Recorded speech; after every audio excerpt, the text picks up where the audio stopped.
All right. I guess it is recording. Well, here we are again. Another video installment. And today I'm going to be working with a couple of Packard engines I got. I'm talking about Packard engines today. Brought to you today from my messy garage. Apologize for the mess. We're doing a little bit of carburetor work. But anyhow, we're going to talk about Packard straight eights in general here a little bit. This particular engine that you see here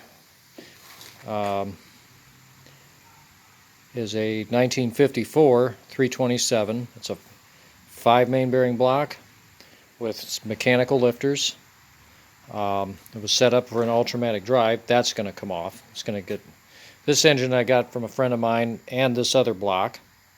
Right now, how I got it was basically like you see it, but the head was on it, which I got the head you can see right there. For those of you who never see the inside of a Packard straight eight, that's what the bottom of the cylinder head looks like. Anyway, this one here looks pretty good. The bores, they got a little bit of ridge in them, not bad. I don't see any cracked rings. It's not stuck. I haven't really turned it over too far, but we know it moves. I just got one valve to address. I think a little bit of water got in here. It got in through the intake port here.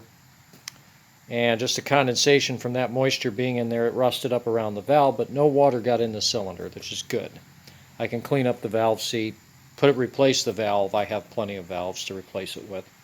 But I'm going to see if I can clean this engine up and make a good replacement engine for the engine in my 23rd Series Super 8 Deluxe, because it has a bad engine in it. It actually runs okay, but it's got problems.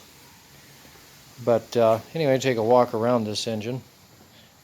And I've got some of it opened up so I could see what was going on inside of it a little bit. I'm going to pick it up at some point and flip it over and pull the pan and check the bearings. But anyway, inside the valve chamber you can see we got a fair amount of sludge going on in here. And this is the case in point where I tell anybody that some of these guys, they sit there and tell you don't run, but do, or they tell you only run non-detergent motor oil. If you have a Packard made pretty much after like 1934, you probably should be running detergent oil, not non-detergent oil. And if you have a Packard with hydraulic lifters, whether it be a 356, 359, 327, 5 or 9 main bearing hydraulic lifter, or a Packard 12, 356 like this Custom 8 here, this here will destroy your lifters and will damage your camshaft, and it'll be a very expensive repair. This is why you have to change your oil very frequently with these. Matter of fact, service intervals for these cars is change your oil every 1,000 miles. And for me, that's a lot. I actually managed to put 1,000 miles on this Custom 8 this summer, going to car shows. That's why I haven't been doing any videos for a while, rather than working on my cars. But anyway, enough about that. I'll show you what we've got here. Like I said, this is a 54, so it's going to be really hard to pick this up on camera. But the first letter of this is an M3. That's really the first two digits tells you. The M tells you it's a 54. The 3 tells you it's a 327 5 main bearing, and it's mechanical lifters. I think the 4 indicates it's hydraulic. I'd have to check the book, but there's a source called packardinfo.com on the internet. You type in your engine number, it will tell you what year and what engine it is. And Packard was pretty good about that with the year, and if that had been a 6, this would actually be a 359, which I would be like dazzled and probably not putting this engine in that car. I'd be finding a better car to put it in. But anyway, but this engine's basically from 48 through 54. This is what they look like, except for the 356. It's physically taller and longer at the bottom. It's a few inches taller and it's a bit longer at the bottom. The heads are actually interchangeable with the 356. They all have the same, unless you have a 359, all of them have a 3.5 inch bore. This is a 327, so it's a 4 1/4 stroke to the bottom. 288 is is 3 3/4 inch stroke by 3.5 bore. And then of course the 356 is a 3.5 inch bore, but 4 5/8 stroke. Boy, they're a very long stroke engine. But anyway, this engine you can see is set up with a Ultramatic drive, which all of this will be coming off to go in the other car because it's a manual. And for those of you wondering, and I've had this question asked, if you have an Ultramatic drive car, can you put Ultramatic drive into a 48 or early 49 22nd series Packard? And the answer to that basically is no. Two reasons. Number one, the back of this crank. In the 23rd series engines, they changed this to this design.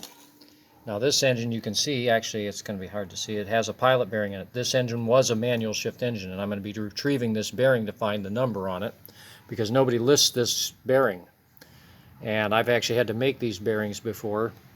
But what Packard did was, the inside of this was smaller in diameter. And the reason they machined it out larger to this size was to accommodate the torque converter hub for the Ultramatic. So the earlier engines, it's only about a 1-inch ID, 1-inch inside diameter hole there. Just barely big enough for the pilot bearing to go in. A smaller pilot bearing too. And then in 1951 they added some pieces to the casting. They added some material for these threaded bosses for these motor mounts, because in 51 they went to the side engine mounts, but these can be taken off. And you can see here's the casting number here on this block. This is, I think, a 53 or 52. But anyway, that's where your block number is if you have a 23rd series 49 all the way through 54. If you have a 22nd series, it's about here in this area here. It's in the middle, but it's the same. You're looking for the same thing.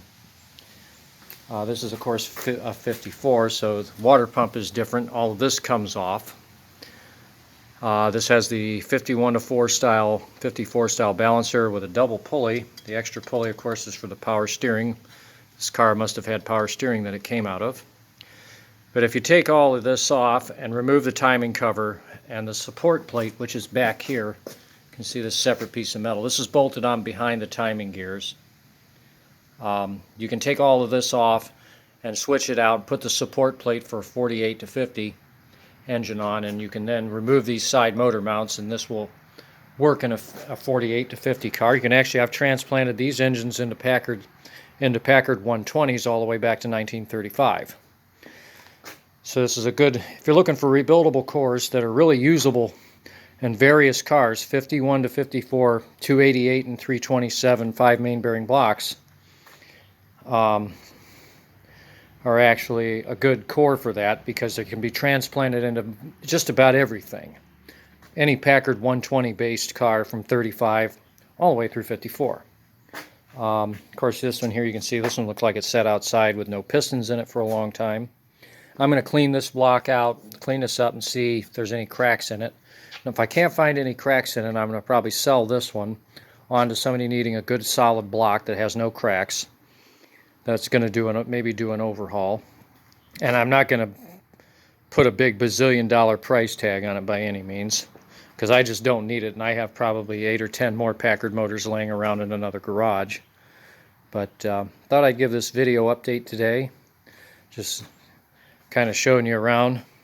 You can see I haven't done anything with the V12 out of my Lincoln. That's just because I've been too busy. But anyway, hopefully everybody's out there staying safe, and we'll see you the next time around. Thank you.